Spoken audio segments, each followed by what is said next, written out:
Welcome back on board. We're still out here anchored above this big, magnificent aquarium on the Great Barrier Reef. This episode we find a reef to call our own. We dive amongst some of the most incredible coral we have ever seen. We spear a mixed bag of reef fish, have another visit from the local taxman, and do a catch and cook Polynesian style ceviche with reef fish. First order of the day is to get out and in the blue stuff.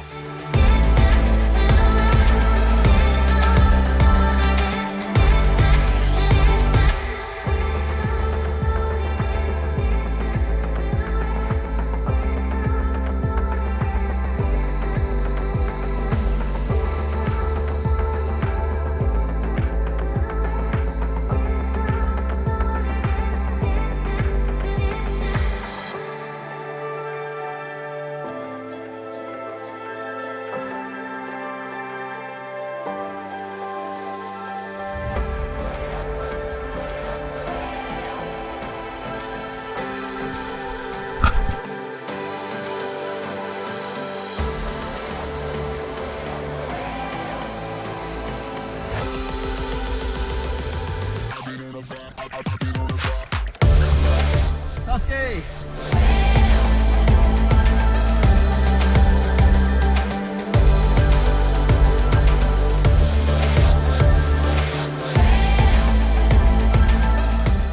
Oh yeah. Everything seemed to be going to plan until... Bugger. The Tusky decided it didn't like the look of my cheap little Bunnings esky. It burst back into life and took off towards the reef. There's nothing I hate more than injuring fish and leaving them to the sharks, so I headed back down to see if I could secure it before it went too deep to recover.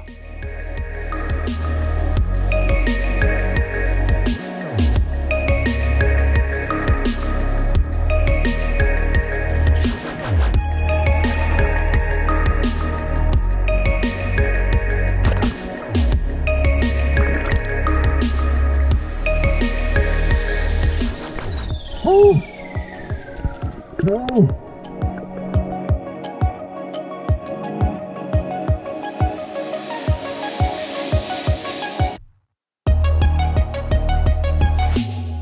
While stalking a coral trout on the reef, I spun around to see a bull shark with his pectoral fins down, charging at me from behind. While I didn't have the GoPro running when this happened, I managed to get a shot of him after he followed me to the surface and then drifted off into the blue. I'm very lucky I looked around when I did. These bull sharks can be quite aggressive and love sneaking up behind you when you're spearfishing.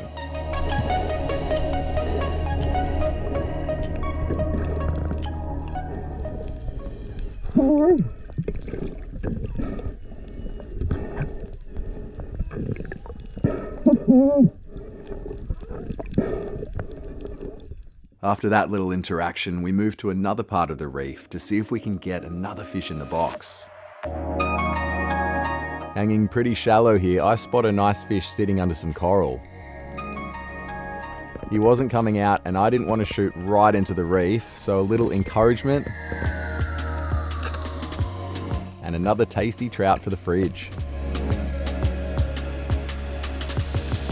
A bit further off the reef in deeper water, I pick up this trout here. Both these fish are common coral trout, the exact same species. The only difference is the depths that I caught them at. Since the colour red doesn't penetrate into deeper water, it is the perfect camouflage for fish living deeper than 10 to 15 metres. However, the same doesn't work for fish in shallower water, like this trout here, who tend to be much darker in colour. Both taste equally amazing, by the way.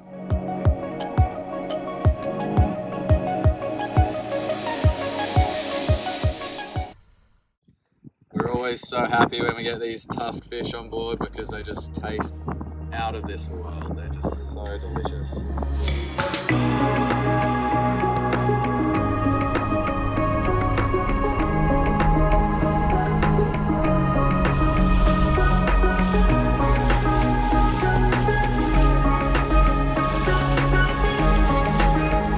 We were off in search of another reef we heard has some great diving, but being a bit further out from the Whitsundays is much more untouched. To get into our intended anchorage, we need to navigate through countless coral heads or bommies.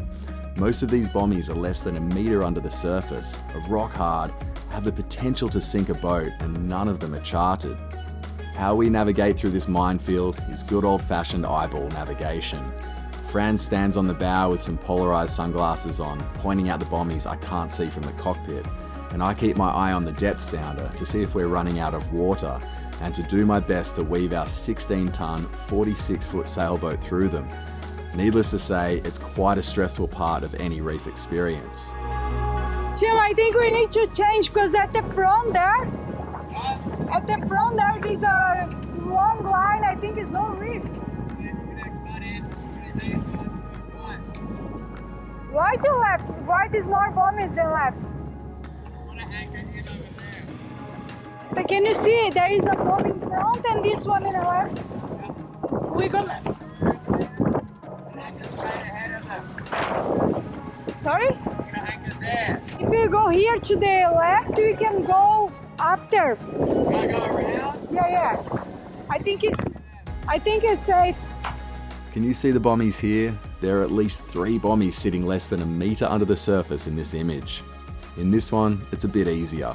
The light green to brown colour means the coral is sitting within a metre of the surface. And I have to say, I'm just so impressed with how far Fran has come on this trip. She had never even seen coral in her life before joining me on this expedition, and here she is navigating us through this minefield, picking out bommies and even how deep they are from deck level, which as you can see is very, very hard. Because we just passing in top of one bommy. But it was deep.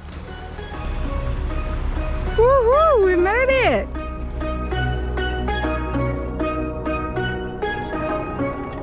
But when you drop your anchor into that crystal clear blue water, all the stress is forgotten and all the risk and effort seems 100% worth it. Oh, this is sick. Woohoo! Big bommy, big bommy, big bommy. Sandbag, coral reef. Blue water. Ew! Woohoo! And just as we'd hoped, we have this entire reef all to ourselves, not another human being in sight.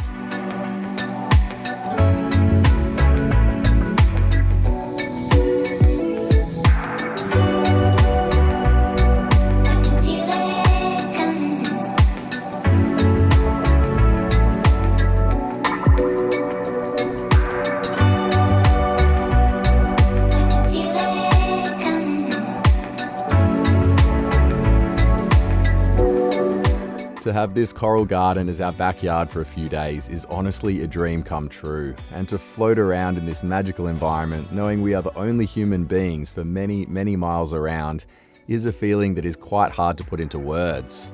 So let's go for a float around this beautiful untouched reef in the middle of the blue ocean.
Full moon and spring tides, at dead low tide the tops of these reefs, which are usually underwater, were sitting out like bunches of beautiful flowers, providing some very interesting diving and cool swim-throughs into the reef.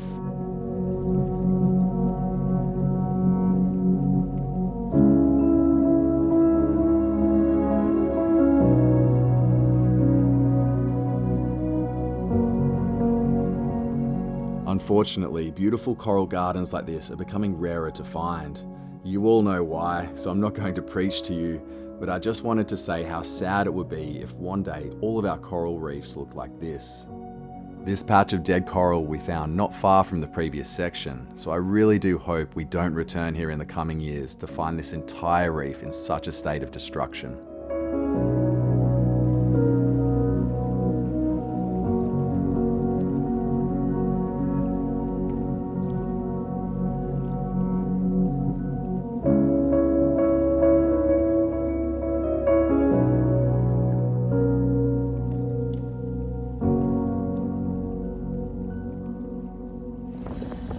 It's time to say goodbye to the reef for now and head back into the Whitsundays, and the sailing is absolutely perfect.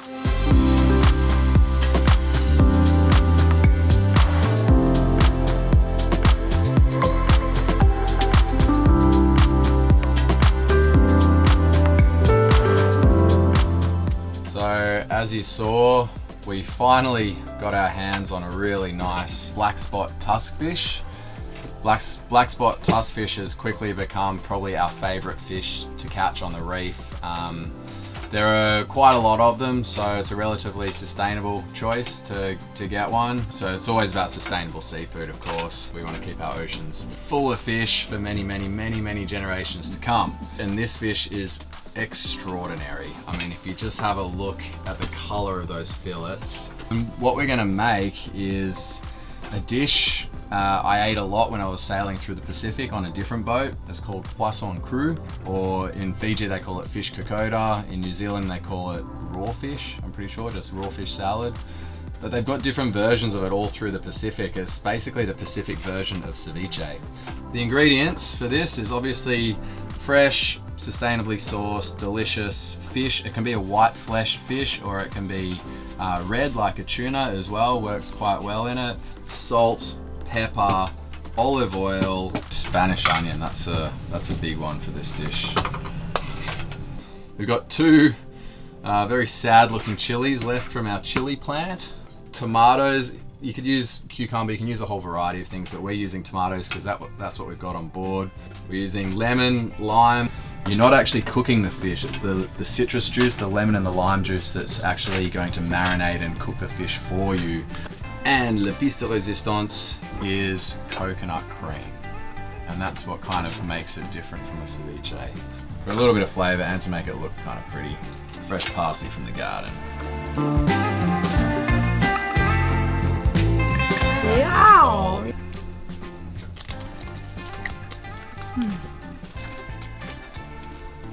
This is so good.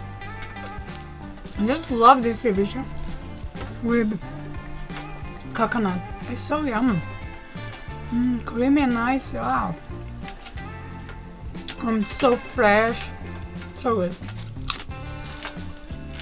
Got it?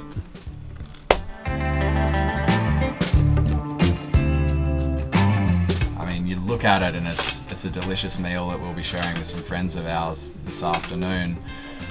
But when I look at it, I've got these amazing memories and moments in just such an incredibly beautiful part of the world.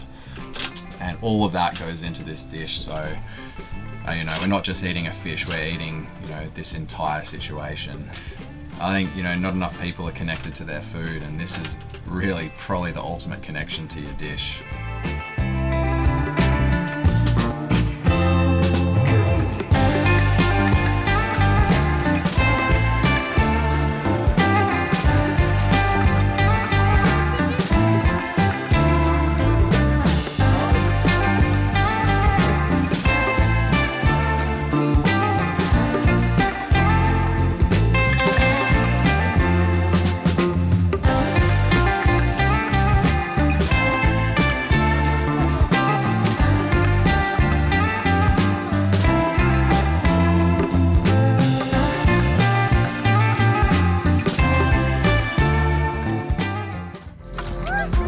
Join us next episode when we have one of Fran's Brazilian girlfriends join us on board. We meet possibly the world's most friendly fish, sail amongst migrating humpback whales, explore more of the Whitsunday Islands, check out some ancient indigenous rock art, take another dash out to the reef and do a catch and cook Italian style fish pasta with reef fish.